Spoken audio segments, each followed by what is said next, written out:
प्रभु यीशु मसीह के जीवित, मधुर और सामर्थी नाम में मैं आप सबको सादर प्रणाम कहता हूँ। यूहन्ना रचित सुसमाचार और उसके 11वें अध्याय और उसके 25वें और 26वें पद में प्रभु यीशु मसीह ने इस तरीके से कहा, पुनरुत्थान और जीवन मैं हूँ, जो कोई मुझ पर विश्वास करता है वो यदि मर भी जाए तो फिर जी उठेगा, और जो कोई जीवता है और मुझ पर विश्वास करता है वो अनंत काल तक जीवता रहेगा। हम अपने बाइबल अध्ययन में, जो कि साप्ताहिक रीति से हर बुधवार शाम 7:30 बजे होता है, बात कर रहे हैं इन दिनों मसीह विश्वास की नींव के सिद्धांतों की, foundational doctrines of Christian faith. और ये 6 सिद्धांत हैं जिनका जिक्र हमें मिलता है इब्रानियों की पुस्तक और उसके 6ठे अध्याय और पहले 2 पद के अंदर। पहला है मरे हुए कामों से मन फिराना, दूसरा परमेश्वर के ऊपर विश्वास, तीसरा बपतिस्मे, चौथा हाथ रखने के संस्कार विधि, पांचवा मृतक उत्थान और छठा अंतिम न्याय। अभी तक हम 4 सिद्धांतों के ऊपर बात कर चुके हैं पिछले सप्ताहों में, और आज के दिन हम 5वें सिद्धांत की ओर जाएंगे, which is resurrection from the dead, या पुनरुत्थान और मृतक उत्थान। यदि हम मृतक उत्थान के यूनानी शब्द को जानना चाहें सो ये है एनास्टैसिस। ग्रीक लैंग्वेज में, नए नियम के अंदर जो शब्द इस्तेमाल हुआ है मूल भाषा में, वो है एनास्टैसिस, और इस शब्द का अर्थ है to stand up out of, एक ऐसी अवस्था जिसमें आप हैं उसमें से आप खड़े होकर बाहर आए। To stand up out of either death, to stand up out of grave, या तो आप मृत्यु और कब्र जिस भी अवस्था में है उस अवस्था से खड़े होकर बाहर आना पुनरुत्थान है या रिजरेक्शन है। और इससे पहले कि हम इस विषय पर आगे जाएं, ये कहना और समझना जरूरी है, जब हम पुनरुत्थान के सिद्धांत के विषय में बात करते हैं, ये आत्मिक पुनरुत्थान नहीं है, ये आत्मिक जागृति के विषय में नहीं है, लेकिन ये शरीर या देह का मृतकों में से जी उठना है। ये शारीरिक रूप से पुनरुत्थान है, और ये इसलिए क्योंकि जब कोई व्यक्ति मृत्यु को प्राप्त करता है तो आत्मा और प्राण नहीं मरते हैं, लेकिन ये देह, ये शरीर जो कि आत्मा का घर है, जिसके अंदर हमारा आत्मा निवास करता है, आत्मा और प्राण जब इस देह को छोड़कर चले जाते हैं तो ये देह या ये शरीर निर्जीव हो जाता है, और इसी को हम मृत्यु कहते हैं। सो जब हम पुनरुत्थान के विषय बात करते हैं, ये आत्मा और प्राण का नहीं है, क्योंकि आत्मा और प्राण तो अमर हैं और वे केवल अपना स्थान बदल लेते हैं, जिसकी चर्चा अभी कुछ क्षणों में मैं करूंगा। सो ये शरीर है, ये देह है जो मृत्यु को प्राप्त होता है, लेकिन परमेश्वर के वायदे के अनुसार धर्मशास्त्र बाइबल हमें बताता है, जो प्रभु यीशु मसीह के ऊपर विश्वास करते हैं, यदि वे मर भी जाएं तो वे फिर जी उठेंगे, और वे जो उस पर विश्वास करते हैं और जीवते हैं वे अनंत काल तक जीवित रहेंगे। They will live for an eternity। इस बात को समझने के लिए कि मृत्यु उपरांत एक व्यक्ति के आत्मा और प्राण के साथ क्या होता है, यीशु मसीह ने एक घटना का वर्णन किया, जिसका हवाला हमें लूका रचित सुसमाचार उसके 16वें अध्याय और उसके 19 पद से लेकर 37 पद तक मिलता है। Luke chapter 16 versus 19 till 31। और जब हम इन पदों को पढ़ेंगे, बहुत सी बार लोग कहते हैं ये एक दृष्टांत है। यहाँ पे लाजर और धनी व्यक्ति का वर्णन हमें मिलता है, लेकिन जब आप धर्मशास्त्र बाइबल को पढ़ेंगे तब वहां पर कहीं भी ये नहीं लिखा है कि ये एक दृष्टांत है। बहुत सी बार अपने संदेश को सरल सहज समझाने के लिए हम कुछ उदाहरण प्रस्तुत कर सकते हैं, और इनमें से कुछ उदाहरण एक दृष्टांत हो सकते हैं, लेकिन बहुत से उदाहरण हमारे व्यक्तिगत जीवन की सच्ची घटनाएं हो सकती हैं। ये घटना जो एक धनी व्यक्ति और लाजर के बारे में है, वो कोई दृष्टांत नहीं है, लेकिन ये प्रभु यीशु के ज्ञान के अनुसार एक सच्ची घटना का वर्णन है। और जब हम इस वर्णन को पढ़ते हैं तब हमें पता चलता है धनी व्यक्ति एक सुख का, भोग विलास का, आनंद का जीवन इस पृथ्वी के ऊपर जी रहा है। वो बहुत धनी है और वो ख्याति प्राप्त है, उसके घर में रोज जेवनार दावतें हुआ करती हैं। वहीं दूसरी ओर लाजर एक गरीब, ये भिखारी है, इसके शरीर घावों से भरा हुआ है, कुत्ते इसके घाव चाटते हैं और ये इस अमीर व्यक्ति की ड्योढ़ी पर पड़ा रहता है। और फिर वचन हमें बताता है 22 से लेकर 26 पद तक वर्णन है कि ये दोनों व्यक्ति मर गए। धनी व्यक्ति के बारे में लिखा है धनी व्यक्ति मरा और गाड़ा गया, और लाजर के बारे में भी लिखा है कि वो भी मर गया, लेकिन उसके बारे में चर्चा भी नहीं की गई है कि उसे दफनाया भी गया या नहीं। या हो सकता है म्यूनिसिपैलिटी की गाड़ी आई और उसके शव को उठाकर कहीं फेंक दिया गया। बहुत सी बार हम केवल इस शरीर के लिए चिंतित हैं, इस शरीर के साथ क्या होगा, लेकिन जब ये शरीर रूपी भवन ढा दिया जाएगा, जब हमारा प्राण और आत्मा इस शरीर में से निकल जाएगा, उसके बाद प्राण और आत्मा का क्या होगा, बहुत से लोग कभी भी इसके विषय में सोचते नहीं हैं, उन्होंने कभी भी इसके विषय में चिंतन नहीं किया है। इन दोनों लोगों के विषय में लूका रचित सुसमाचार और उसके 16वें अध्याय और उसके 22 से लेकर 26 पद मैं आपके साथ पढ़ रहा हूं। लूका रचित सुसमाचार 16वां अध्याय और 22 से लेकर 26 पद, जहां ये दोनों मृत्यु को प्राप्त हुए। वचन इस रीति से बताता है, ऐसा हुआ कि कंगाल मर गया और स्वर्गदूतों ने उसे लेकर इब्राहिम की गोद में पहुंचाया, और धनवान भी मरा और गाड़ा गया, और अधोलोक में उसने पीड़ा में पड़े हुए अपनी आंखें उठाई और दूर से इब्राहिम की गोद में लाजर को देखा, और उसने पुकार कर कहा, हे पिता इब्राहिम, मुझ पर दया करके लाजर को भेज दे, ताकि वो अपनी उंगली का सिरा पानी में भिगोकर मेरी जीभ को ठंडा करे, क्योंकि मैं इस ज्वाला में तड़प रहा हूं। यहां पे 5 बातें हैं जो हमें प्राण और आत्मा के विषय में मालूम चलती हैं कि दिवंगत व्यक्ति की आत्मा और प्राण के साथ क्या होता है मृत्यु उपरांत। सबसे पहली बात जो हम यहां पे जान पाते हैं वो ये है that there is a persistence of personality, there is a continuation of personality. यानी कि आपका व्यक्तित्व जो इस संसार में था, वो व्यक्तित्व खत्म नहीं हो जाता है, लेकिन वो व्यक्तित्व आपके प्राण और आत्मा के साथ जाता है और बना रहता है। So there is a persistence, there is a continuation of your personality।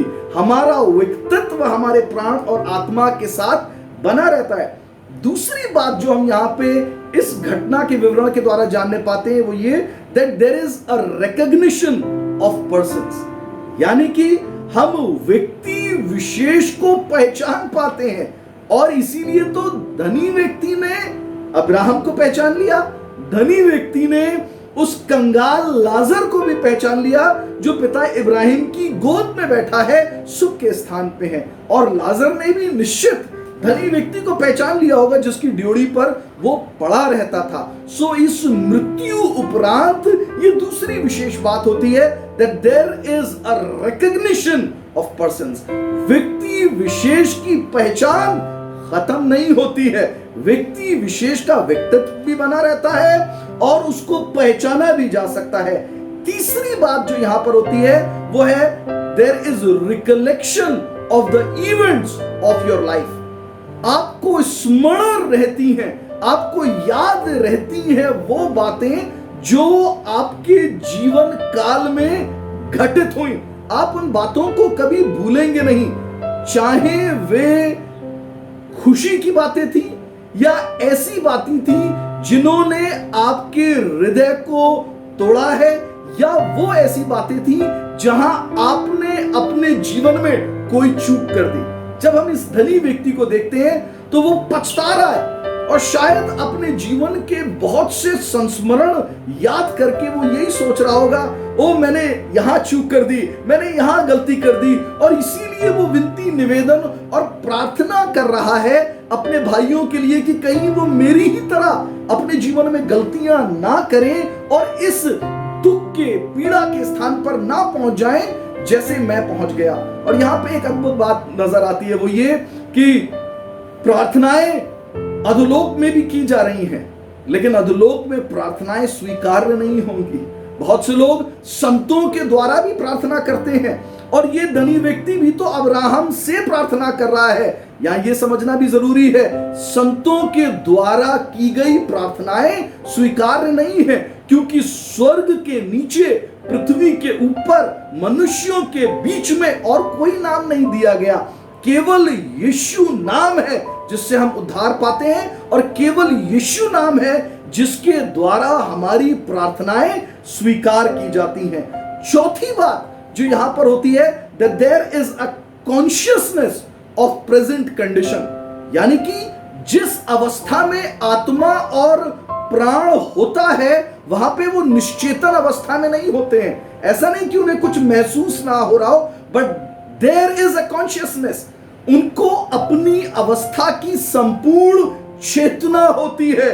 इसीलिए लाजर एक सुख के स्थान में है, वो एक आनंद के स्थान में है, लेकिन धनी व्यक्ति वो पीड़ा में है, वो ज्वलन में है, वो प्यास में है, और आत्मा और प्राण इन सब बातों की चेतना रखते हैं और अपनी अवस्था में जो कुछ भी हो रहा है उसको वो अपने जीवन में महसूस करते हैं। और एक पांचवी और एक बहुत अद्भुत बात यह है कि धर्मियों और अधर्मियों के बीच में एक बड़ा गड्ढा ठहराया गया है।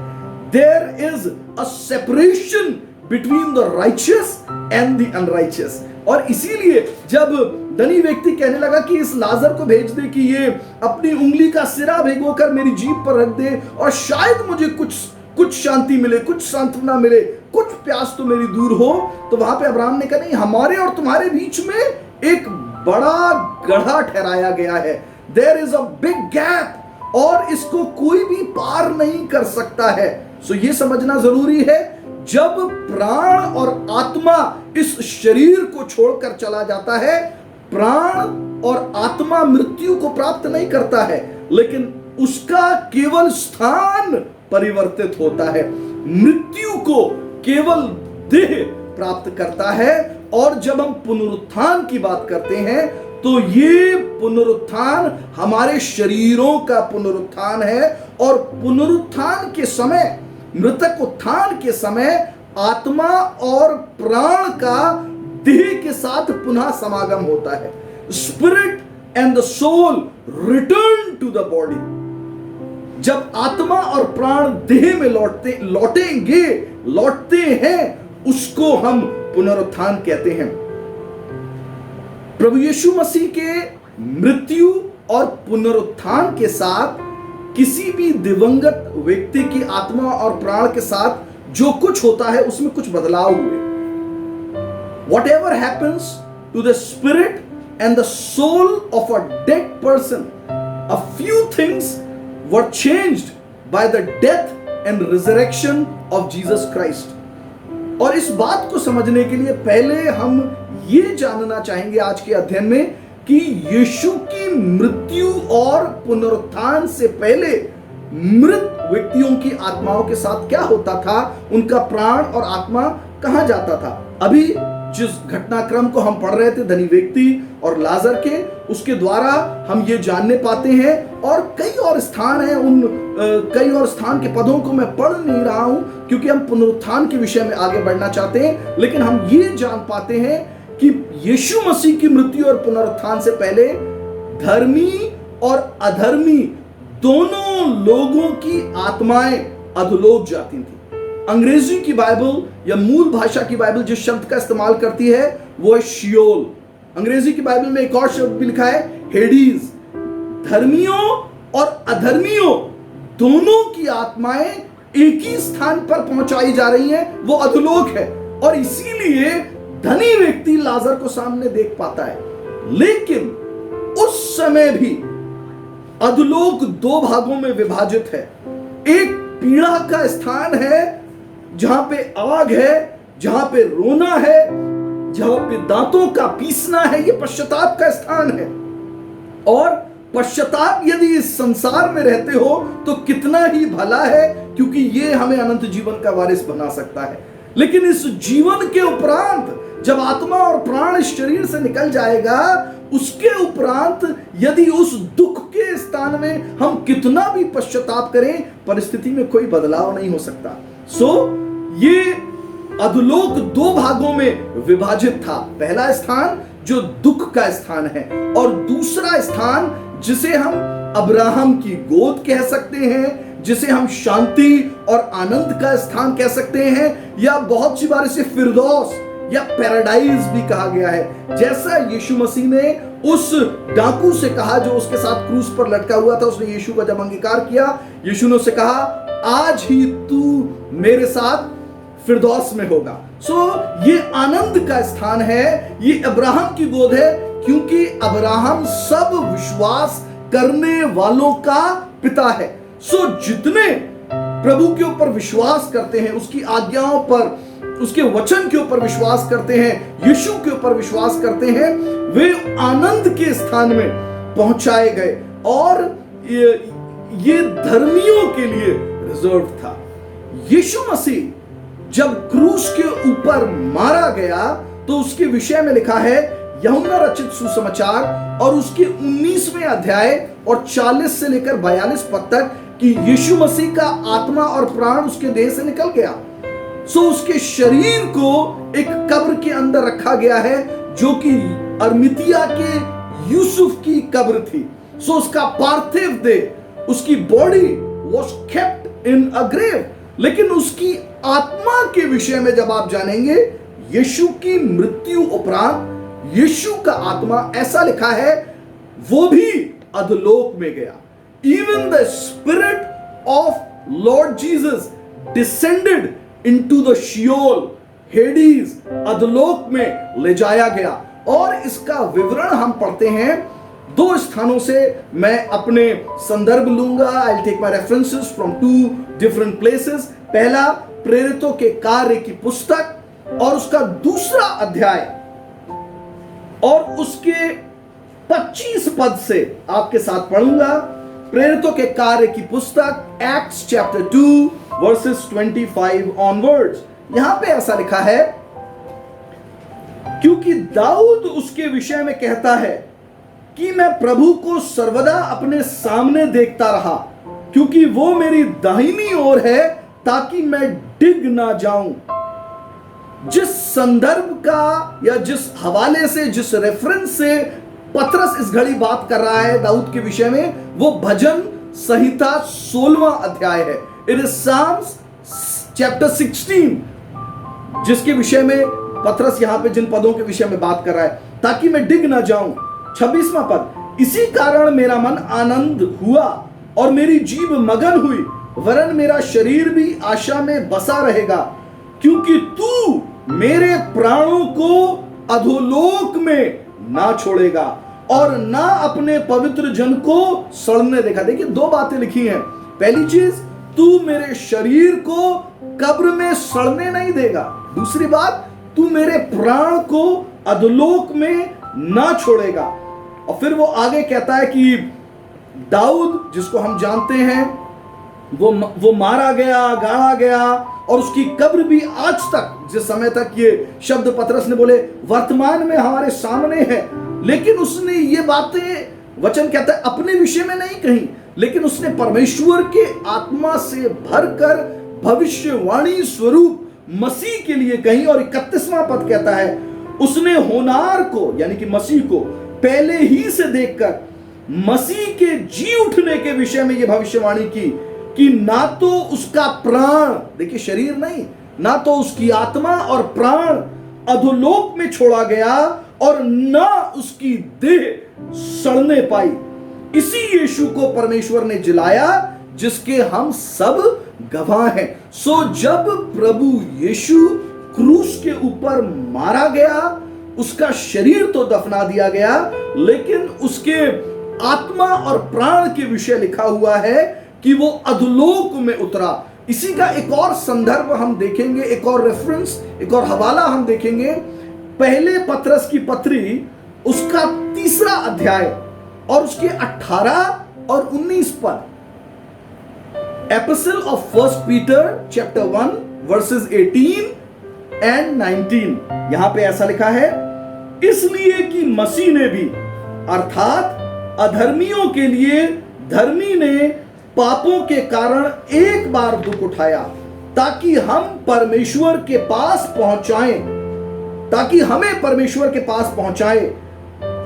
वो शरीर के भाव से तो घात किया गया, पर आत्मा के भाव से जिलाया गया। 19वां पद, उसी में उसने जाकर कैदी आत्माओं को प्रचार भी किया, जिन्होंने उस बीते समय में आज्ञा ना माना, जब परमेश्वर नूह के दिनों में धीरज धरकर ठहरा रहा और वो जहाज बन रहा था, जिसमें बैठकर थोड़े लोग अर्थात 8 प्राणी पानी के द्वारा बच गए। ये कैदी आत्माएं कहां थी? ये कैदी आत्माएं अधोलोक में थी। सो वचन हमें बताता है कि आत्मा में, प्राण में, जब यीशु का देह कब्र के अंदर था, यीशु आत्मा में, प्राण में अधोलोक पहुंचा, और अधोलोक पहुंचकर ऐसा लिखा है उसने कैदी आत्माओं के बीच में प्रचार किया।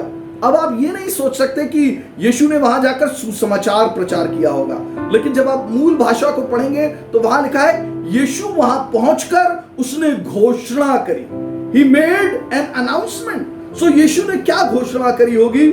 मैं समझता हूं उसने वही घोषणा करी होगी जैसा हमें प्रकाशित वाक्य की पुस्तक उसका 1 अध्याय और 18वां पद बताता है, और वो ये कहता है, मृत्यु और अधोलोक की कुंजियां अब मेरे पास हैं। वो अधोलोक में उतरा और उसने वहां पहुंचकर शैतान से अधोलोक और मृत्यु की कुंजियों को छीन लिया, वचन बताता है। और उसने घोषणा करी, ही अनाउंस्ड, कि अब अधोलोक और मृत्यु की कुंजियां मेरे पास हैं और इस स्थान का सारा अधिकार अब मेरे पास है। ये अद्भुत है। प्रभु यीशु जब उस स्थान पर पहुंचा जहां पर कैदी आत्माएं थी, धर्मियों की आत्माएं भी उस समय तक, यीशु के मारे जाने तक कैद थी। शैतान के पास अधोलोक और मृत्यु की कुंजियां थी, लेकिन यीशु ने अपने बलिदान के द्वारा अधोलोक में उतरकर, क्योंकि उसका बलिदान पवित्र बलिदान था, सर्वसिद्ध बलिदान था, उसने अपने इस बलिदान की सामर्थ्य से शैतान के हाथ से अधिकारों को छीन लिया। उसने शैतान के हाथ से मृत्यु और अधोलोक की कुंजियां छीन ली। और केवल इतना ही नहीं किया, लेकिन हम ये भी जानने पाते हैं, यीशु ने अपने पुनरुत्थान के साथ कैदी आत्माओं को, धर्मियों की कैदी आत्माओं को जो अधोलोक के पैराडाइज में या फिरदौस में थी, अब्राहम की गोद में थी, उन्हें भी स्वतंत्र किया। यीशु ने अपने पुनरुत्थान के साथ धर्मियों की कैदी आत्माओं को भी स्वतंत्र किया। इफिसियों की पत्री और उसका 4 अध्याय और उसका 8वां पद, इफिसियों की पत्री उसका 4 अध्याय, इफिशियंस चैप्टर 4 वर्सेस 8। इसलिए वो कहता है कि वो ऊंचे पर चढ़ा और बंधुआई को बांध ले गया और मनुष्यों को दान दे गया। ये यीशु मसीह के जी उठने के बारे में है कि यीशु मसीह अपने स्वर्गारोहण के साथ ऊंचे पर उठा, अपने पुनरुत्थान के साथ और स्वर्गारोहण के साथ, कहता है वो बंधुआई को बांध ले गया। वो सारे जो शैतान के बंधन में थे, धर्मी जन, नूह, अब्राहम, दाऊद, वो थे सब अधोलोक में सुख के स्थान में थे, लेकिन अभी भी अधोलोक की कुंजियां शैतान के पास ही थी। सो यीशु के आने पर उसने वो सारे अधिकार शैतान से छीन लिए, और लिखा है वो इन बंधुआई में जो लोग थे, इन कैदी आत्माओं को उसने स्वतंत्र किया और अपने साथ ले गया। और इसकी एक झलक हम देखने पाते हैं मत्ती रचित सुसमाचार और उसके 27वें अध्याय में। मत्ती रचित सुसमाचार उसके 27वें अध्याय और उसके 51 पद से लेकर 93 पद तक। Matthew chapter 27 versus 51 till 53। यहां पर लिखा है, और देखो, ये यीशु मसीह की मृत्यु के समय है, मंदिर का पर्दा ऊपर से नीचे तक फटकर 2 टुकड़े हो गया और धरती डोल गई और चट्टानें तड़क गईं और कब्रें खुल गईं और सोए हुए पवित्र लोगों की बहुत लोथें जी उठी। सबकी नहीं, लेकिन बहुत से पवित्र धर्मी लोगों की बॉडीज, उनकी लोथें, उनकी लाशें, लिखा है वे जी उठी और उसके जी उठने के बाद वे कब्रों से निकलकर पवित्र नगर में गए और बहुतों को दिखाई दिए। देखिए, जिस दिन यीशु मसीह क्रूस के ऊपर मरा, चट्टानें तड़क गई, पर्दा फट गया, कब्रें खुल गई, लेकिन और लिखा है यीशु मसीह के पुनरुत्थान के बाद, उसी दिन नहीं, क्योंकि यीशु मसीह मृतकों में से जी उठने वालों का पहला फल हुआ। सो यीशु मसीह के जी उठने के बाद बहुत से लोग मृतकों में से, पवित्र लोग, धर्मी लोग मृतकों में से जीवित हुए और लोगों को शहरों गांव में चलते फिरते दिखाई दिए। और उसके बाद यीशु ने उन कैदी आत्माओं को स्वतंत्र किया और अब वे पिता परमेश्वर के पास हैं। और यदि हम आज के संदर्भ में बात करें कि धर्मी दिवंगत आत्माओं का क्या होता है, या वो लोग पवित्र जन जब मृत्यु को प्राप्त करते हैं, उनकी आत्मा और प्राण कहां होते हैं, तो वचन हमें ऐसा बताता है, now they do not go to Sheol, अब वे अधलोक में नहीं जाते हैं। अधलोक का वो हिस्सा जिसे हम फिरदौस कहते थे, अब वो खाली है। अब जब धर्मी पवित्र लोग मरते हैं, अपनी मृत्यु के साथ वो परमेश्वर पिता के पास होते हैं। प्रेरितों के कार्य की पुस्तक और उसका 7वां अध्याय और उसका 56 पद हमें इस रीति से बताता है, जब स्तिफनुस को पथरवा करके मारा जा रहा था, तब उसने घोषणा करके कहा, मैं स्वर्ग को खुला हुआ देखता हूं। स्वर्ग किसके लिए खुला था? स्वर्ग स्तिफनुस के लिए खुला था, उसका स्वागत करने के लिए खुला था। वो कहता है, मैं स्वर्ग को खुला हुआ देखता हूं और मनुष्य के पुत्र को परमेश्वर के दाहिने हाथ पर खड़ा देखता हूं। सो अब बहुत सी परिस्थितियां बदल गई हैं। प्रभु यीशु मसीह की मृत्यु और प्रभु यीशु मसीह के जी उठने के साथ धर्मी लोगों की आत्माएं पहले के समान अधोलोक में नहीं होती। यूं तो अधोलोक का अधिकार भी अब यीशु के पास ही है, अधोलोक और मृत्यु की कुंजियां भी अब यीशु के पास है। लेकिन अब जब पवित्र जन मृत्यु को प्राप्त होते हैं, आत्मा और प्राण निकलकर सीधे परमेश्वर के पास पहुंचते हैं। फिलिपियों की पत्री और उसका पहला अध्याय और उसका 23 और 24 पद। फिलिपियों की पत्री उसका पहला अध्याय और उसका 23 और 24 पद। यहां पे पौलुस इस रीति से कहता है, मैं दोनों के बीच अधर में लटका हूं। जी तो चाहता है कि कूच करके मसीह के पास जा रहूं, क्योंकि यह बहुत अच्छा है, परंतु शरीर में रहना तुम्हारे कारण और भी आवश्यक है। वो कहता है, मैं चाहता तो हूं कि कूच कर जाऊं इस संसार से, इस देह को त्याग दे मेरा आत्मा, मेरा प्राण अब बस छोड़ दे।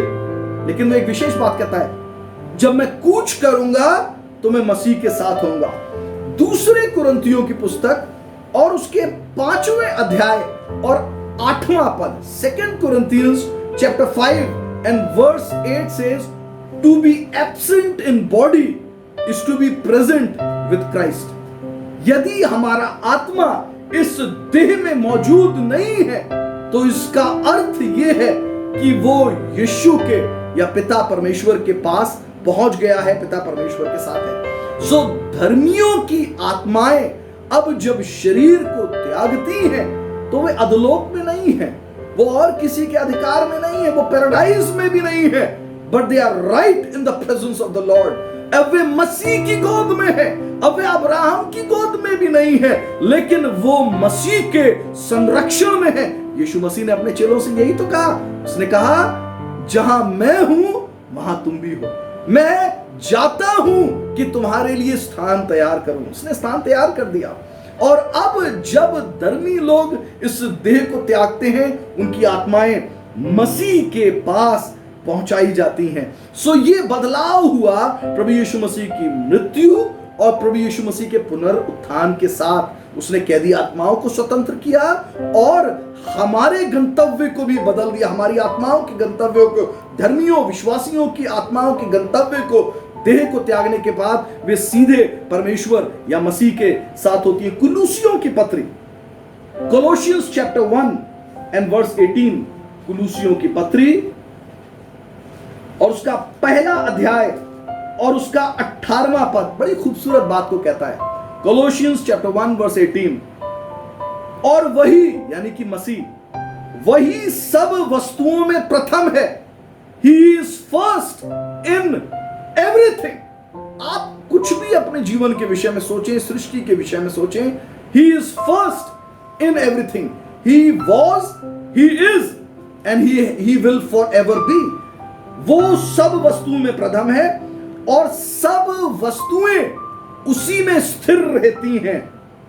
और वही देह अर्थात कलीसिया का सर है। 18वां पद कहता है यीशु मसीह ही कलीसिया का सर है। वही आदि और मरे हुओं में से जी उठने वालों में पहलौठा है कि सब बातों में वही प्रधान ठहरे। यीशु मसीह के विषय में यहां पे दो बातें लिखी हैं जिनको समझना है। पहली चीज, वो जी उठने वालों में पहलौठा है, यानी कि मृतकों में से जी उठने वालों में वो इकलौता नहीं है। उसके द्वारा उस पर विश्वास करने वाले जिलाए जाएंगे। और उसके विषय में एक विशेष बात लिखी है, वो देह का सिर है। हम सब प्रभु यीशु मसीह की देह है और वो देह का सिर है। और यहां पे जो चित्र रेखांकित किया गया है, जो दृश्य बनाया गया है, वो एक बॉडी का है या एक बच्चे के जन्म का है। जैसे कि जन्म के समय एक बच्चे का जो भाग सबसे पहले इस दुनिया के अंदर आता है वो बच्चे का सर होता है। और यहां यीशु मसीह को कहा गया है वो कलीसिया जो कि देह है उसका सर है। और हम जानते हैं जब सर बाहर आ गया तो बाकी देह भी आएगी। If the head has come out the body is going to follow. तब बाकी देह भी आएगी। प्रभु यीशु मसीह का मृतक उत्थान या प्रभु यीशु मसीह का पुनरुत्थान सुनिश्चित करता है हमारा उद्धार और हमारा मृतक उत्थान भी। हमारा उद्धार प्रभु यीशु मसीह के मृतकों में से जी उठने के ऊपर आधारित है। बहुत सी बार हम केवल इतना ही सोचते हैं प्रभु यीशु मसीह का क्रूस के ऊपर मारा जाना काफी था, लेकिन जब धर्मशास्त्र बाइबल से अभी कुछ संदर्भ कुछ हवाले में लूंगा तब हम समझने पाएंगे प्रभु यीशु मसीह का क्रूस पर केवल मारा जाना काफी नहीं था, लेकिन उसका मृतकों में से जी उठना अति आवश्यक था। और यही हमारे उद्धार को सुनिश्चित करता है। पहले कुरिन्थियों की पुस्तक और उसका 15वां अध्याय, अगर आप अपनी बाइबल को खोल रहे हैं तो अपनी उंगली को, अपने बुक मार्क्स को इस स्थान पर लगा कर रखिए। पहले कुरिन्थियों की पुस्तक और उसका 15वां अध्याय, बिल्कुल उसी रीति से जैसे इब्रानियों की पुस्तक और उसका 11वां अध्याय विश्वास का अध्याय कहा जाता है। पहले कुरिन्थियों की पुस्तक और उसका 15वां अध्याय पुनरुत्थान के विषय बातचीत करता है। यूं तो मैं पूरे अध्याय को इस अध्ययन में नहीं पढ़ रहा हूं, लेकिन आप इसे व्यक्तिगत तौर पर बार बार पढ़ें और व्यक्तिगत तौर पर परमेश्वर का आत्मा आपको बहुत सी नई गहरी भेद की बातों को बताएगा। सो पहले कुरिन्थियों की पुस्तक और उसका 15वां अध्याय उसका 14वां और 17वां पद इस रीति से कहता है, बिल्कुल वही बात जो अभी मैं कह रहा था। यदि मसीह नहीं जी उठा तो हमारा प्रचार करना व्यर्थ है। यानी कि अगर मैं बस यही प्रचार करता रहूं, यीशु मर गया, यीशु मर गया, यीशु मारा गया, उसने बलिदान किया, बहुत से लोगों ने बलिदान किया, देश के लिए बलिदान किया, धर्म के लिए बलिदान किया, बहुत सी बातों के लिए बलिदान किया, लेकिन उनका बलिदान करना भर काफी नहीं है। और यहां पे पौलुस इसी बात को कहता है, यदि मसीह जी नहीं उठा तो हमारा प्रचार करना व्यर्थ है और तुम्हारा विश्वास भी व्यर्थ है। यदि हम पुनरुत्थान को ना समझें और केवल यीशु की मृत्यु के विषय ही जानते रहें तो हमारा विश्वास करना भी व्यर्थ हो जाता है। वरन हम परमेश्वर के झूठे गवाह ठहरे, क्योंकि हमने परमेश्वर के विषय में यह गवाही दी कि उसने मसीह को जिला दिया, यद्यपि नहीं जिलाया यदि मरे हुए नहीं जी उठते। 17वें पद को पढ़ रहा हूं, वहां पे लिखा है, और यदि मसीह नहीं जी उठा तो तुम्हारा विश्वास व्यर्थ है और तुम अब तक अपने पापों में फंसे हो। पौलुस एक बात को कह रहा है, यदि मसीह मृतकों में से नहीं जी उठा तो इसका अर्थ यह है उसका बलिदान हमारे पापों को धोने के लिए नाकाफी है। केवल उसके बलिदान के द्वारा उसको यह सामर्थ्य नहीं मिली कि हमारे पाप धुल जाएं, हम क्षमा किए जाएं, लेकिन उसका मृतकों में से जी उठना भी आवश्यक था। सो हमारे उद्धार का आधार प्रभु यीशु मसीह का मृतकों में से जी उठना है। इससे पहले कि मैं मेरे और आपके विश्वासियों के मृतक उत्थान या पुनरुत्थान के विषय बात करूं, हम कुछ क्षणों के लिए प्रभु यीशु मसीह के पुनरुत्थान के विषय बात करेंगे। और इसी अध्याय में पौलुस पहले पद से लेकर 8 पद तक कुछ बातों को कहता है। मैं इन पदों को पढ़ूंगा और फिर बातचीत करूंगा। पहले कुरिन्थियों की पुस्तक उसका 15वां अध्याय उसके पहले पद से लेकर 8 पद तक यहां पे लिखा है, हे भाइयों, मैं तुम्हें वही सुसमाचार बताता हूं जो पहले सुना चुका हूं, जिसे तुमने अंगीकार भी किया है और जिसमें तुम स्थिर हो, उसी के द्वारा तुम्हारा उद्धार भी होता है। फिर से वही बात, जिस सुसमाचार की हम बात कर रहे हैं, मैंने आपको पिछले अध्ययन के दौरान बताया था कि सुसमाचार क्या है। सुसमाचार वही है जिसका हम अपनी कलीसियाओं में अक्सर अंगीकार भी करते हैं, जिसे नाइसन क्रीड कहा जाता है, जिसे अपोस्टल्स क्रीड कहा जाता है, जिसे रसूलों का अकीदा कहा जाता है। और उसमें हम एक विशेष शब्द को बोलते हैं, मसीह मारा गया, गाड़ा गया और तीसरे दिन मृतकों में से जी उठा। यह सुसमाचार है। इसी सुसमाचार के द्वारा हमारा उद्धार भी होता है। यदि उस सुसमाचार को जो मैंने तुम्हें सुनाया था स्मरण रखते हो, नहीं तो तुम्हारा विश्वास करना व्यर्थ हुआ। यदि आप इस पूरी बात को नहीं समझते हैं, यदि आप इस पूरी बात पे विश्वास नहीं करते हैं, तो आपका विश्वास करना व्यर्थ है। मैं नहीं कहता, धर्मशास्त्र बाइबल में लिखा है। इसी कारण मैंने सबसे पहले तुम्हें वही बात पहुंचा दी जो मुझ तक पहुंची, कि पवित्र शास्त्र के वचन के अनुसार मसीह यीशु हमारे पापों के लिए मर गया और गाड़ा गया और पवित्र शास्त्र के अनुसार तीसरे दिन जी भी उठा। यही सुसमाचार है। जो पौलुस तक पहुंची वही उसने हम तक पहुंचा दी। मसीह पवित्र शास्त्र के वचनों के अनुसार मारा गया, गाड़ा गया और पवित्र शास्त्र के वचन के अनुसार जी भी उठा। और कैफा तब 12 को दिखाई दिया, 500 से अधिक भाइयों को एक साथ दिखाई दिया, जिनमें से बहुतेरे अब तक वर्तमान है पर कितने सो गए। फिर याकूब को दिखाई दिया, तब सब प्रेरितों को दिखाई दिया और सब के बाद मुझको भी दिखाई दिया, जो मानो अधूरे दिनों का जन्मा हूं। यहां पे पौलुस एक रीति से प्रभु यीशु मसीह के जी उठने की साक्ष्य दे रहे हैं।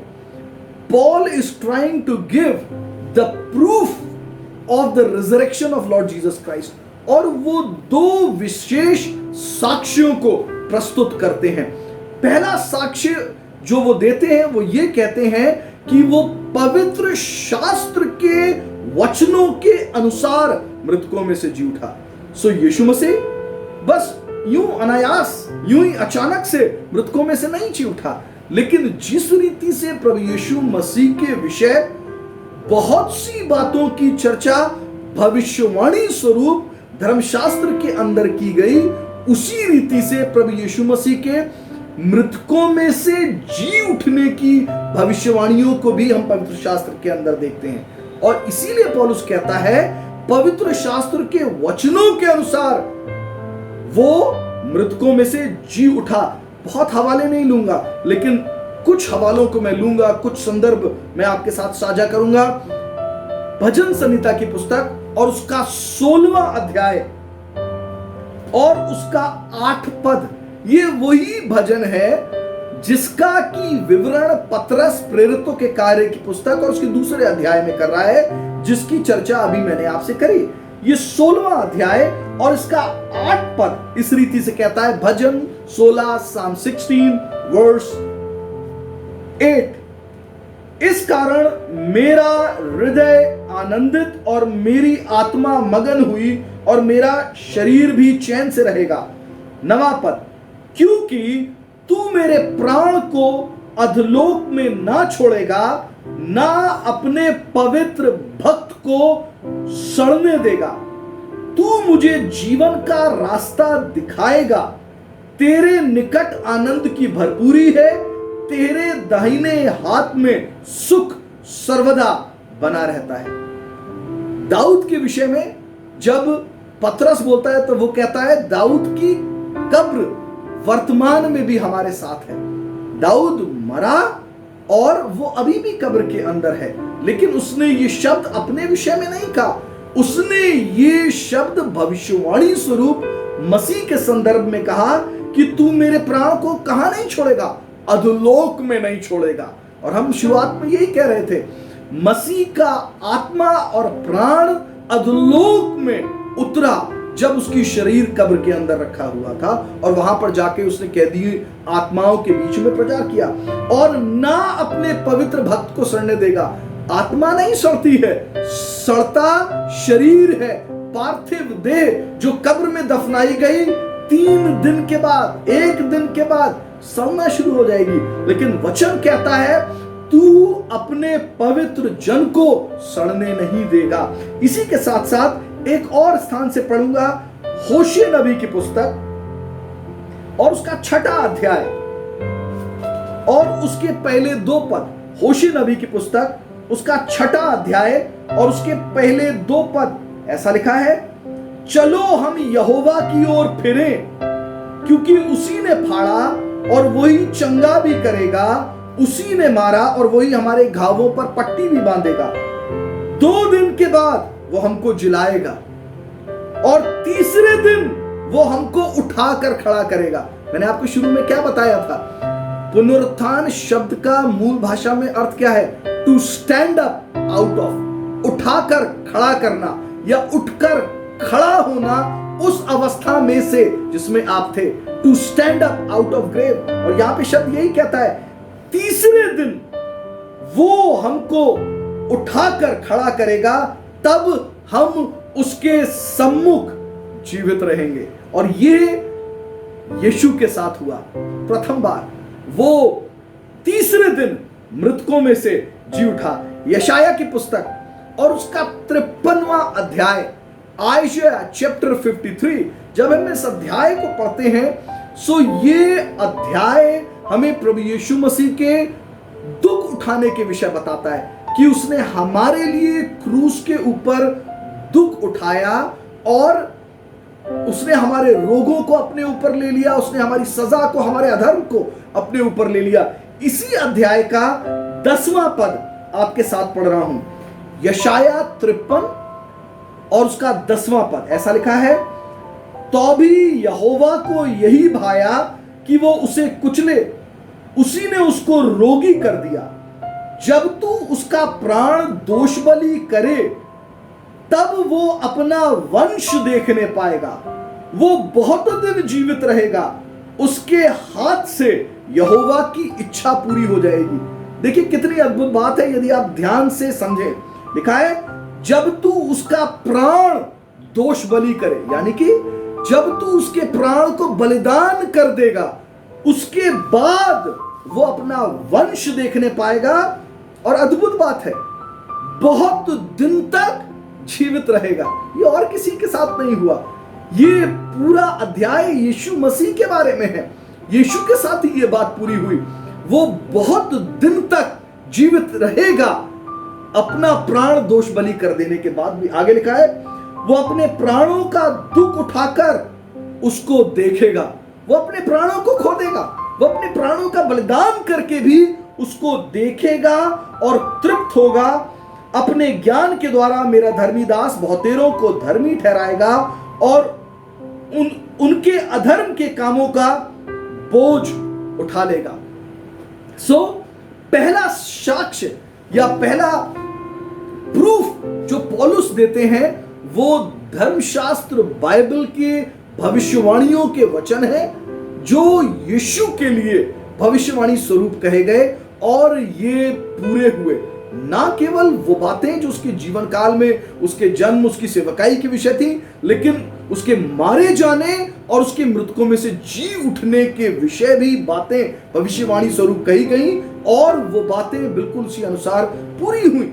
और केवल भविष्यवक्ताओं ने पुराने नियम में इन बातों को नहीं कहा, लेकिन जब हम धर्मशास्त्र को पढ़ते हैं तब हम इस बात को जानते हैं कि यीशु मसीह ने स्वयं अपनी सेवकाई के दौरान भविष्यवाणी स्वरूप कई बार अपने मारे जाने और तीसरे दिन मृतकों में से जी उठने के विषय घोषणा करी, बताया।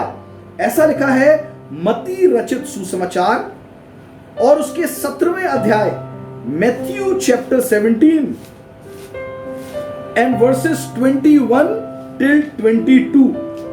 मत्ती 17 और उसके 21 और 22 पद में यीशु मसीह कह रहे हैं, यीशु ने उनसे कहा, मनुष्य का पुत्र मनुष्यों के हाथों में पकड़वाया जाएगा और वे उसे मार डालेंगे और वो तीसरे दिन जी उठेगा। चेलों के बारे में लिखा है, इस पर वे बहुत उदास हुए। चेलों को समझ में नहीं आया, शागिर्दों को समझ में नहीं आया।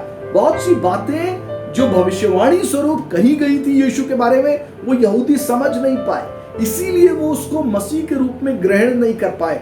लेकिन यीशु ने अपने संदर्भ में स्वयं कहा कि मैं पकड़वाया जाऊंगा, मारा जाऊंगा और तीसरे दिन मृतकों में से जी भी उठूंगा। मत्ती रचित सुसमाचार उसके 12वें अध्याय उसके 48 पद से लेकर 45 पद तक, मैथ्यू चैप्टर 12 वर्सेस 38 till 45। जब हम इस हवाले को पढ़ते हैं हमें पता चलता है कुछ फरीसी शास्त्री आकर यीशु से कहने लगे कि यदि तू मसीह है तो हमें उसका कोई चिन्ह दे। और यीशु मसीह ने वहां उनसे कहा कि इस संसार के बुरे, व्यभिचारी, अधर्मी लोग एक चिन्ह मांगते हैं, लेकिन तुम्हें योना के चिन्ह के अलावा कोई और चिन्ह नहीं दिया जाएगा। बिल्कुल उसी रीति से जैसे योना 3 दिन 3 रात मछली के पेट में था, मनुष्य का पुत्र भी 3 दिन 3 रात पृथ्वी के गर्भ में रहेगा।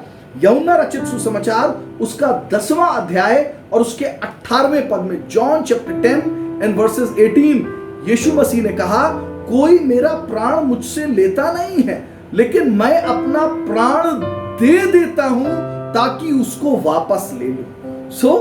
यीशु मसीह ने बलिदान किया अपने प्राण को और उसको वापस भी ले लिया। यूहन्ना रचित सुसमाचार और उसका 2रा अध्याय और उसका 19वां पद कहता है, यीशु मसीह ने कहा, तुम इस मंदिर को ढा दो और मैं इसको 3 दिन में फिर खड़ा कर दूंगा। तुम इस मंदिर को ढा दो और मैं इस मंदिर को फिर खड़ा कर दूंगा। और फरीसियों के बारे में लिखा है, वो कहने लगे इस मंदिर को बनाने में 40 साल लगे, took 46 years to build this temple, और तू कहता है कि मैं इस मंदिर को 3 दिन में खड़ा कर दूंगा। लेकिन ये बात उसने अपनी देह के मंदिर के संदर्भ में कही थी। प्रभु यीशु मसीह के जी उठने का जो पहला साक्ष्य है वो धर्मशास्त्र के अंदर लिखे हुए वचन है जो उसके आने से बहुत पहले भविष्यवाणी स्वरूप कहे गए और यीशु मसीह ने स्वयं अपने जीवन काल में भविष्यवाणी स्वरूप ये शब्द कहे थे। दूसरा साक्ष्य इन्हीं पदों में जो मैंने पढ़े थे, पहले कुरिन्थियों की पुस्तक 15वां अध्याय पहले से 8 पद, दूसरा साक्ष्य जो पौलुस देते हैं, वो कहते हैं वो गवाह हैं और वो बताते हैं, वो पतरस है, वो शागिर्द हैं और वो इमाउस की राह पर जाने वाले लोग हैं, और वो एक बड़ी भीड़ के बारे में बताते हैं, अपने विषय में बताते हैं, उन सब लोगों के विषय बताते हैं जिन्हें पौलुस व्यक्तिगत तौर पर जानते हैं, और उनकी साक्षियां वो कहते हैं मेरे पास हैं, हमारे सामने हैं। और इसीलिए मैं हियाव के साथ कह सकता हूं कि मसीह मृतकों में से जी उठा। और केवल यही लोग नहीं हैं, लेकिन इसके अलावा भी बहुत से लोग हैं जिन्होंने प्रभु यीशु मसीह को जीवित और प्रत्यक्ष अपने सामने देखा है। सो हमारे पास ये दो साक्ष्य हैं जो हमें ये विश्वास दिलाते हैं कि प्रभु यीशु मसीह मृत परमेश्वर नहीं है, लेकिन वो मृतकों में से जी उठा। और जब मैं यीशु मसीह के पुनरुत्थान या मृतक उत्थान की बात कर रहा हूं, ये इसलिए कर रहा हूं क्योंकि यीशु मसीह का पुनरुत्थान ही हमारे पुनरुत्थान को सुनिश्चित करता है। यीशु मसीह का मृतकों में से जी उठना हमारे उद्धार का आधार है। It is the basis of our salvation. यदि यीशु मसीह मृतकों में से जी नहीं उठा होता तो हमारा विश्वास करना व्यर्थ होता।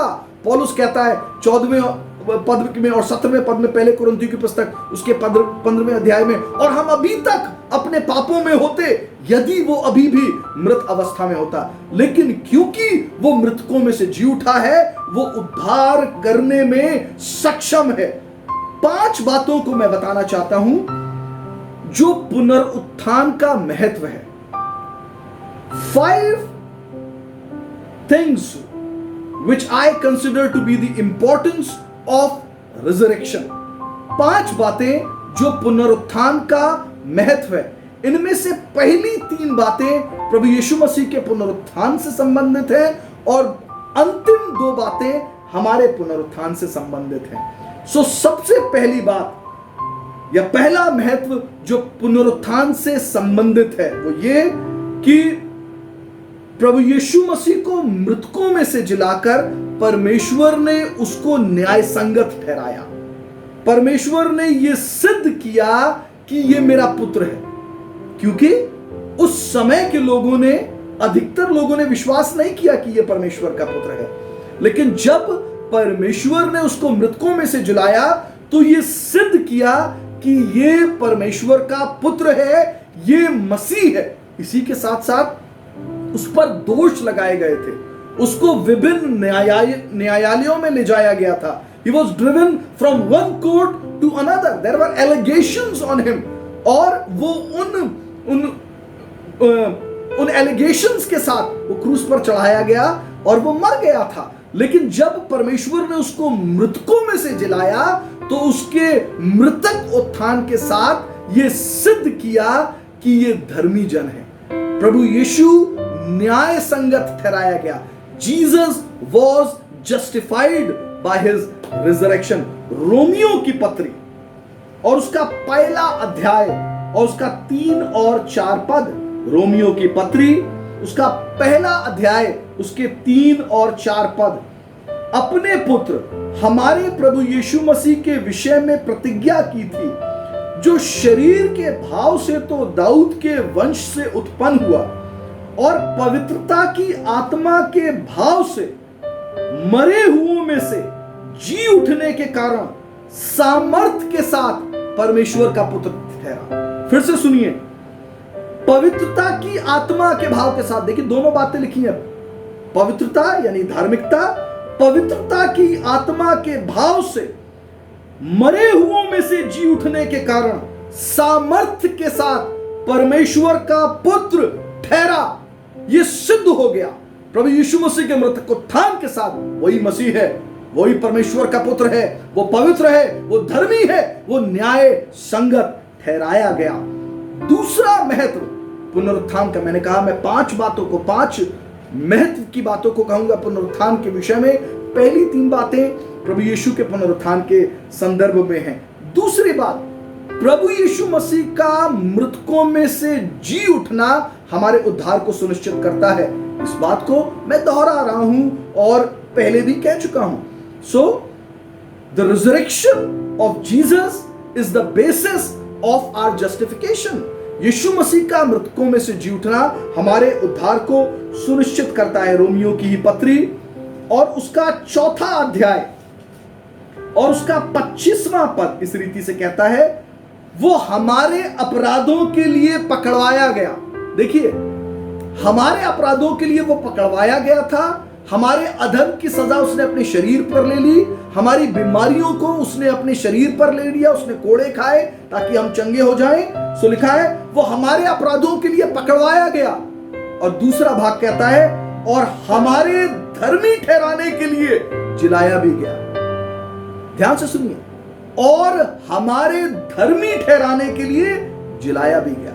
हमारे अपराधों के लिए पकड़वाया तो गया, लेकिन यदि वो जी ना उठता तो हम धर्मी ना ठहराए जाते। शायद उसके बलिदान के द्वारा हमारे अधर्म तो उस पर लादे गए थे और ये परमेश्वर कह सकता था कि तुम्हारे अधर्म क्षमा हुए, लेकिन यीशु मसीह के जी उठने के द्वारा यहां पे कुछ जुड़ जाता है और वो कहता है हमारे धर्मी ठहराए जाने के लिए वो मृतकों में से जिलाया भी गया। सो जब यीशु मसीह मृतकों में से जिलाया गया है, ये हमें परमेश्वर के सामने धर्मी सिद्ध करने के लिए परमेश्वर का प्रबंध है। रोमियो की ही पत्री और उसका 10वां अध्याय और उसके 9 और 10 पद, ये वो पद है जहां पर हम बात करते हैं कि उद्धार पाने के लिए हमें क्या करना है, उद्धार ग्रहण करने के लिए हमें क्या करना है। रोमियो की पत्री रोमन्स चैप्टर 10 वर्सेस 9 and 10, यहां पे ऐसा लिखा है, यदि तू अपने मुंह से यीशु को प्रभु जानकर अंगीकार करे और अपने मन में विश्वास करे कि परमेश्वर ने उसे मरे हुओं में से जिलाया, तो तू निश्चय उद्धार पाएगा। कितनी अद्भुत बात। ये नहीं लिखा है यदि तू विश्वास करे यीशु मेरे लिए क्रूस के ऊपर बलिदान हुआ तब तू उद्धार पाएगा। ये नहीं लिखा कि यीशु मसीह मेरे लिए संसार में आया, विश्वास करे तो तू उद्धार पाएगा। लेकिन लिखा है यदि तू ये विश्वास करे कि परमेश्वर ने उसे मरे हुओं में से जिला दिया, वो जीवित परमेश्वर है, तब तू उद्धार पाएगा। सो हमारे उद्धार का आधार प्रभु यीशु मसीह का मृतक उत्थान है, प्रभु यीशु मसीह का मृतकों में से जी उठना है। पुनरुत्थान के संदर्भ में तीसरे महत्व की बात, प्रभु यीशु मसीह का मृतकों में से जी उठना इस बात का आश्वासन है कि प्रभु यीशु मसीह मुझे सुरक्षा देने के लिए सामर्थ्य है। It is the guarantee that the power Jesus has is enough to save me, is to work for me. परमेश्वर यीशु मसीह जिस सामर्थ की बात करते हैं वो उनके पास है, ये उनका मृतक उत्थान ही सुनिश्चित करता है, गारंटी करता है या इसका आश्वासन देता है। इब्रानियों की पुस्तक और उसका 7वां अध्याय Hebrews chapter 7 and verse 25, ऐसा लिखा है, इसीलिए जो उसके द्वारा परमेश्वर के पास आते हैं वो उनका पूरा उद्धार कर सकता है। कैसे? क्योंकि वो उनके लिए विनती करने को सर्वदा जीवित है। वो क्यों, कैसे उद्धार कर सकता है? इसलिए उद्धार नहीं कर सकता कि वो उसने केवल क्रूस के ऊपर बलिदान दिया। वो इसलिए नहीं उद्धार कर सकता है कि वो लोगों को हाथ रख के चंगाई देता था, लेकिन वो वचन कहता है इसलिए जो उसके द्वारा परमेश्वर के पास आते हैं वो उनका पूरा उद्धार कर सकता है, क्योंकि वो उनके लिए विनती करने को सर्वदा जीवित है। यदि प्रभु यीशु मसीह मृतकों में से जी नहीं उठता तो अब आज हम किसकी सामर्थ के ऊपर भरोसा करते हैं? आज हम किसकी सामर्थ के ऊपर अपनी आशा को लगा के रखते, अपने विश्वास को लगा रख सकते थे? लेकिन क्योंकि वो जीवित परमेश्वर है, क्योंकि वो मृतकों में से जी उठा है, इसलिए वो हमारी सहायता करने में, इसलिए वो अपनी सामर्थ हमारे पक्ष में दिखाने के लिए सर्वदा जीवित है। और यही हमारा याव है। चौथा महत्व पुनरुत्थान का, और मैंने कहा पहली 3 बातें प्रभु यीशु मसीह के पुनरुत्थान से संबंधित है, ये तो हमारे जीवन से भी, लेकिन वो प्रभु यीशु मसीह के पुनरुत्थान से संबंधित है। और ये अंतिम दो बातें जो मैं कह रहा हूं पुनरुत्थान के महत्व के संदर्भ में, ये हमारे व्यक्तिगत जीवन के बारे में है। सो ये चौथी बात है, और वो ये कि पुनरुत्थान के द्वारा मेरे व्यक्तिगत जीवन के लिए परमेश्वर के उद्धार का कार्य पूरा होता है। It is by my resurrection that God's work of salvation for my life will be completed. मेरे पुनरुत्थान के साथ ही, मेरे मृतक उत्थान के साथ ही परमेश्वर के उद्धार का कार्य मेरे व्यक्तिगत जीवन के संदर्भ में पूरा होता है। फिलिपियों की पत्री और उसका 3 अध्याय और उसके 10 और 11 पद। Philippians chapter 3 versus 10 and 11। यहां पे इस रीति से लिखा है,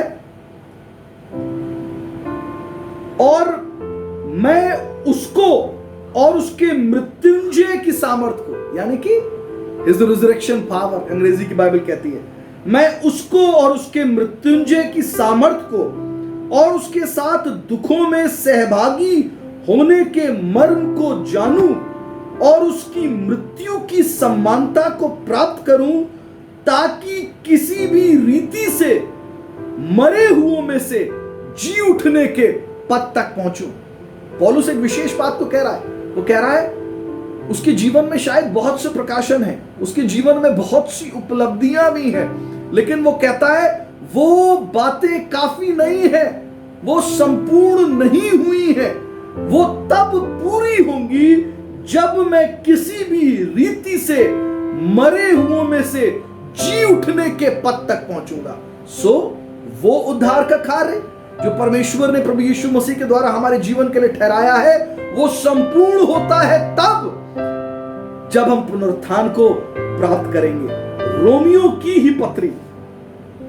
की पत्री उसका 8वां अध्याय और उसका 22 और 23 पद इस रीति से कहते हैं। रोमियो की पत्री 8 अध्याय 22 और 23 पद। क्योंकि हम जानते हैं कि सारी सृष्टि अब तक मिलकर करहाती और पीड़ाओं से तड़पती है, और केवल वही नहीं पर हम भी जिनके पास आत्मा का पहला फल है, आप ही अपने में करहाते और लेपालक होने की अर्थात अपने देह के छुटकारे की बाट जोते हैं।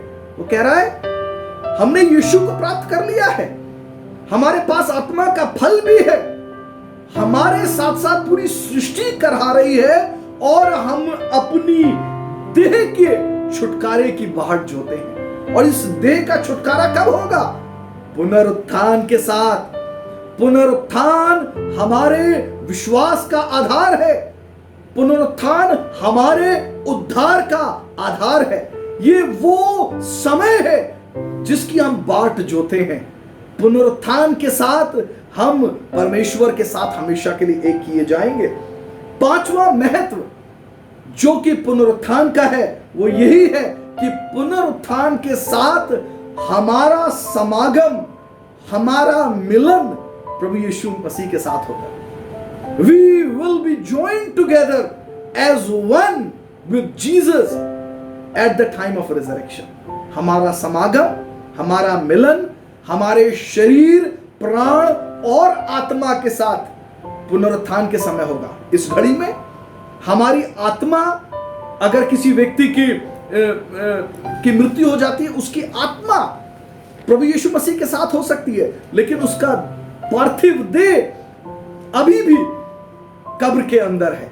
लेकिन पुनरुत्थान के समय आत्मा और प्राण शरीर के साथ जोड़े जाएंगे और हम अपनी देह के साथ पूर्ण रीति से प्रभु यीशु मसीह के साथ मिलन करेंगे, और वो संपूर्ण समागम होगा।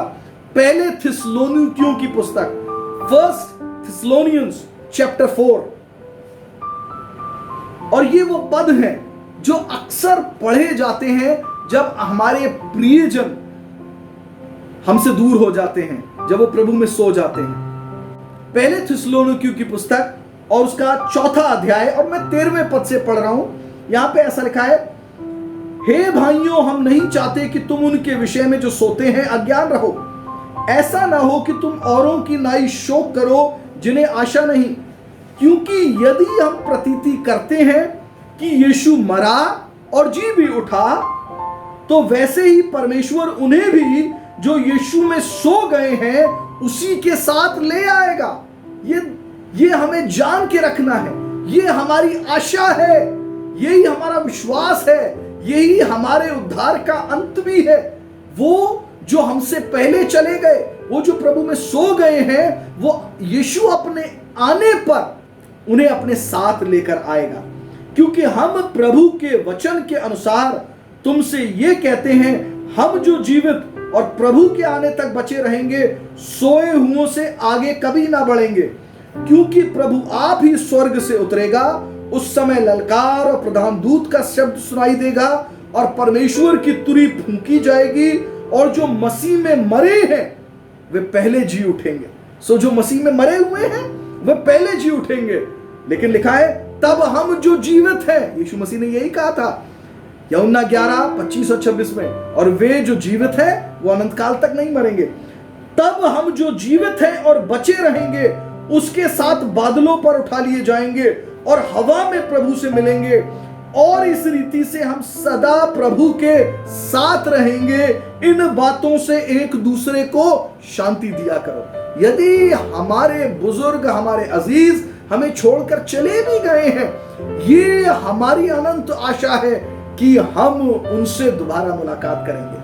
प्रभु के आगमन के दिन पुनरुत्थान का दिन होगा, और वो जो धर्मी लोग कब्रों में पड़े हैं वे जिलाए जाएंगे, और हम जो जीवित होंगे हम परिवर्तित हो जाएंगे। हम इस बात को अभी पढ़ेंगे अंत में, पहले कुरिन्थियों की पुस्तक और उसके 15वें अध्याय के अंदर। हम जो जीवित हैं हम परिवर्तित हो जाएंगे।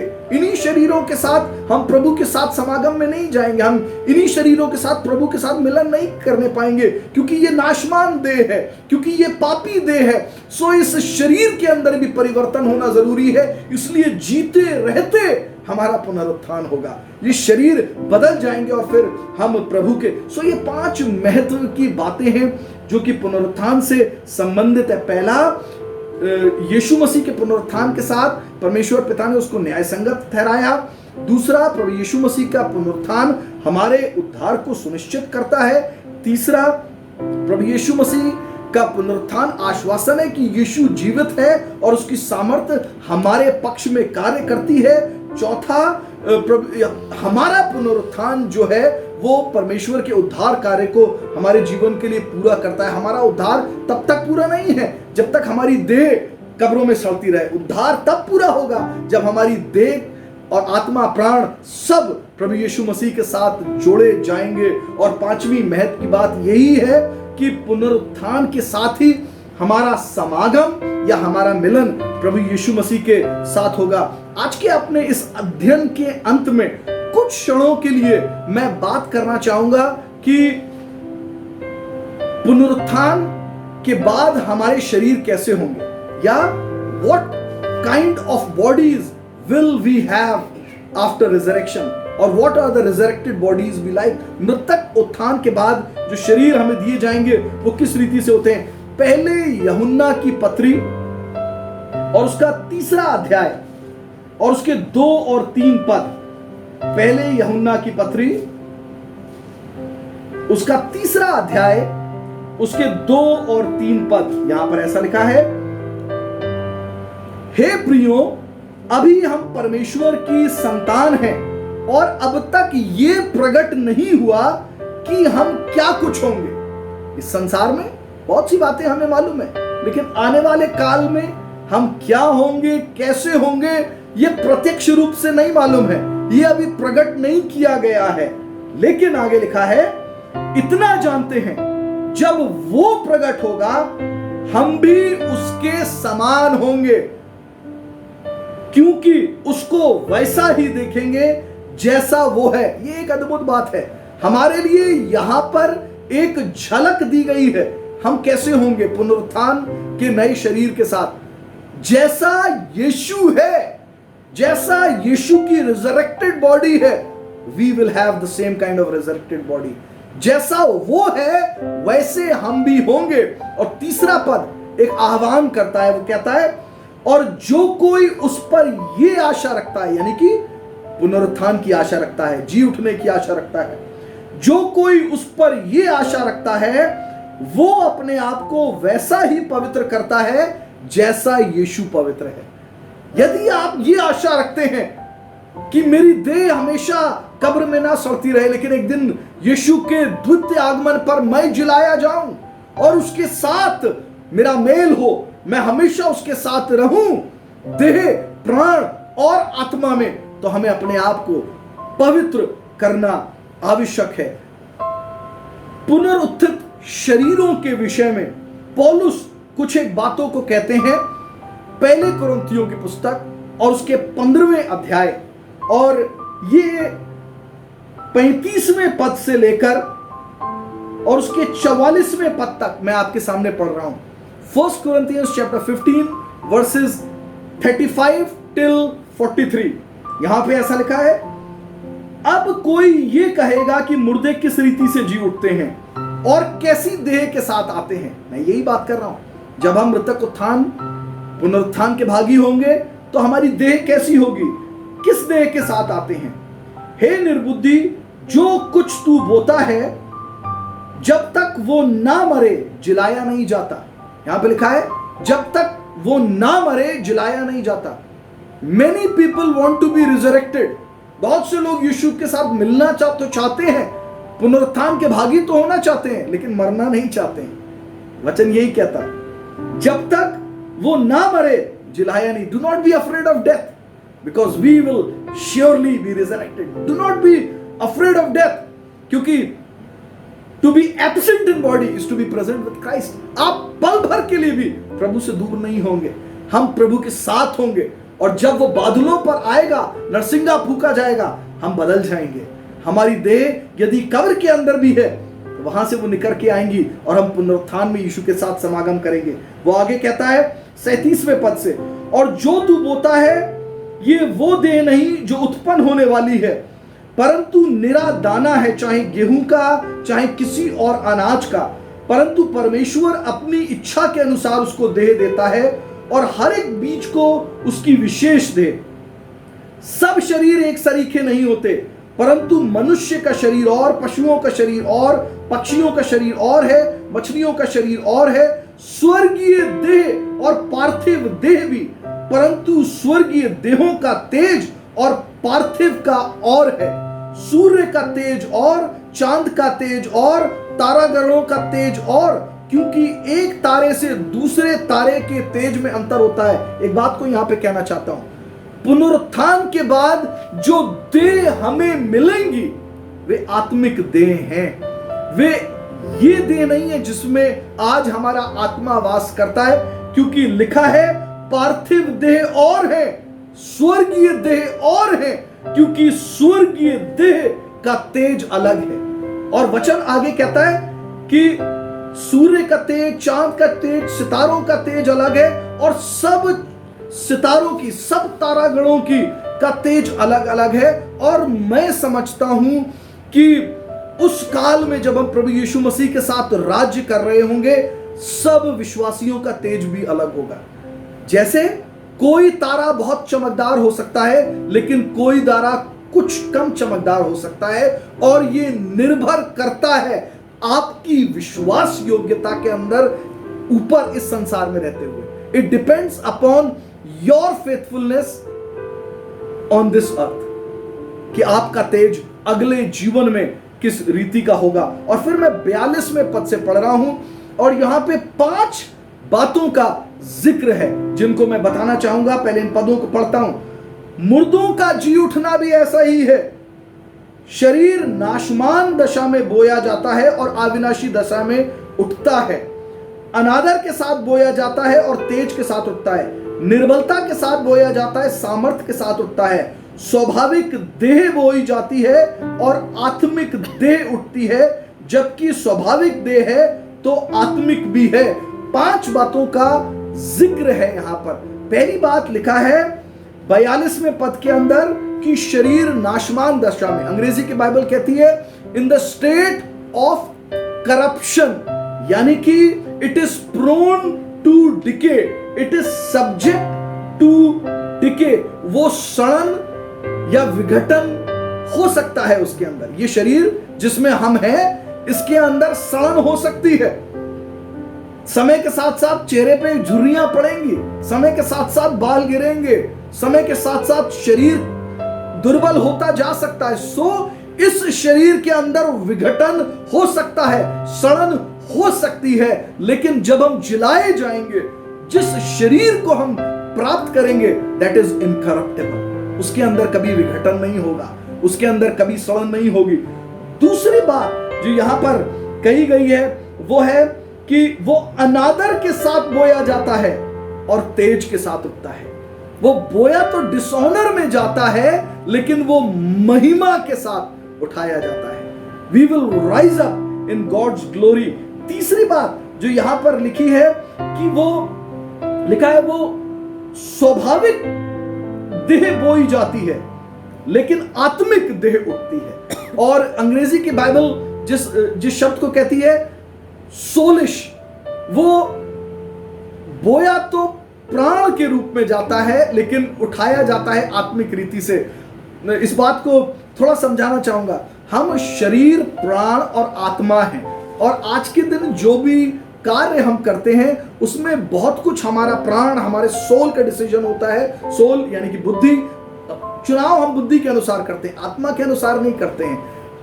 कभी कभी हमारा शरीर एक संकेत भेजता है और उस संकेत को हम अपने मस्तिष्क को भेजते हैं और मस्तिष्क के अनुसार चुनाव करते हैं। लेकिन कभी कभी आत्मा एक संकेत भेजता है, विशेष तौर से जब हम आत्मिक हो जाते हैं और हम अपनी बुद्धि के अनुसार फिर उन बातों को करने पाते हैं। लेकिन ये तभी हो पाता है जब हमारी बुद्धि परमेश्वर के वचन के अनुसार नहीं की जाती है। लेकिन फिर भी विश्वासी लोग अपने जीवन में बहुत सी बार गलतियों को इसलिए कर रहे होते हैं क्योंकि वो संपूर्ण रीति से आत्मिक नहीं है, लेकिन शारीरिक होते हैं। लेकिन ऐसा लिखा है जब हम पुनरुत्थान के भागी होंगे, हमारे पुनरुत्थान वाले शरीर जो होंगे वे those will be spiritual, they will be led by the spirit only. उसमें सोल का कोई पार्ट नहीं होगा, उसमें मस्तिष्क का कोई पार्ट नहीं होगा। आत्मा जो चाहेगा शरीर उसी कार्य को कर रहा होगा। और चौथी बात जो यहां पर लिखी है कि वो निर्बलता के साथ बोया जाता है और सामर्थ के साथ।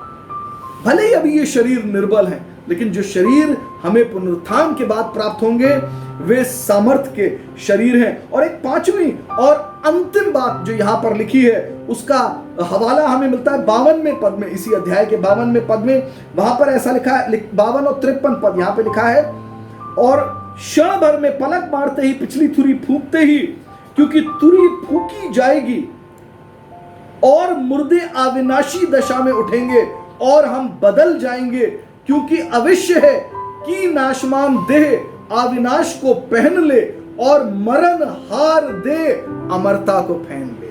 सो mortal has to wear the immortal, मरण हार दे अमरता को पहन लेगी, यानी कि फिर मृत्यु नहीं होगी। ये देह जो अब हमें प्राप्त होगी मृतक उत्थान के साथ, वो अमरता को पहने हुए देह होगी। अपने आज के इस अध्ययन के अंत में एक विशेष बात को जरूर कहना चाहता हूं, वो ये 2 पुनरुत्थान है। There are 2 resurrections. कोई ये ना समझे कि सारे मृतक, सारे दिवंगत एक ही दिन जिलाए जाएंगे, लेकिन वचन हमें इस बात को साफ बताता है देयर आर 2 रिजरेक्शंस, 2 पुनरुत्थान है। प्रकाशित वाक्य की पुस्तक उसका 20 अध्याय, ये अंतिम पद हैं जो मैं आपके साथ पढ़ रहा हूं। प्रकाशित वाक्य की पुस्तक उसका 20 अध्याय और उसके 4 पद से 6 पद तक पढ़ रहा हूं। यहां पे ऐसा लिखा है, फिर मैंने सिंहासन देखे और उन पर लोग बैठ गए और उनको न्याय करने का अधिकार दिया गया, और उनकी आत्माओं को भी देखा जिनके सिर यीशु की गवाही देने और परमेश्वर के वचन के कारण काटे गए थे, और जिन्होंने उस पशु की और ना उस मूरत की पूजा की थी और ना उसकी छाप अपने माथे और हाथों पर ली थी। वे जीवित होकर मसीह के साथ 1000 वर्ष तक राज्य करते रहे। ये पहले पुनरुत्थान के बारे में लिखा है। यीशु मसीह के द्वितीय आगमन पर ये 1000 साल तक पृथ्वी के ऊपर मसीह के साथ राज्य करेंगे। और फिर आगे लिखा है, और जब तक ये 1000 वर्ष पूरे ना हुए तब तक शेष मरे हुए ना जी उठे। ये तो पहला मृतक उत्थान है। धन्य और पवित्र वो हैं जो इस पहले पुनरुत्थान का भागी है। ऐसों पर मृत्यु का कुछ भी अधिकार नहीं, पर वे परमेश्वर और मसीह के याजक होंगे और उसके साथ 1000 वर्ष तक राज्य करेंगे। वे जो पहले पुनरुत्थान के भागी होंगे। सो 2 पुनरुत्थान हैं और दोनों पुनरुत्थानों के बीच में 1000 वर्ष का फासला है। There is a gap of 1000 years। और वो लोग जो प्रथम पुनरुत्थान के भागी नहीं होंगे, वे अनंत जीवन के भी भागी नहीं होंगे। वे मृत्यु के भागीदार होंगे, क्योंकि उनका न्याय उनके कार्यों के अनुसार होगा और कार्यों के अनुसार कोई भी व्यक्ति परमेश्वर के सम्मुख सिद्ध नहीं पाया जाएगा। इसीलिए वचन कहता है, धन्य है वे जो प्रथम पुनरुत्थान के भागी हैं। इसीलिए पौलुस कहता है, मैं यत्न करता हूं कि किसी रीति से उस उत्तम पुनरुत्थान का, यानी कि प्रथम पुनरुत्थान का भागी बन सकूं। क्योंकि प्रथम पुनरुत्थान का भागी बनने के साथ ही हमारी शरीर, हमारी देह, हमारे आत्मा और प्राण के साथ जुड़े जाते हैं। ये हमारे उद्धार को संपूर्ण करता है। ये हमें परमेश्वर मसीह के साथ पूर्ण समागम में लिए जाता है। सो ये पुनरुत्थान है, प्रथम पुनरुत्थान, जिसके लिए हमें स्वयं को तत्पर करना है, जिसके लिए हमें स्वयं को पवित्र करना है और अपने आप को तैयार करना है। इन्हीं शब्दों के साथ मैं अपने आज के इस संदेश को समाप्त करूंगा।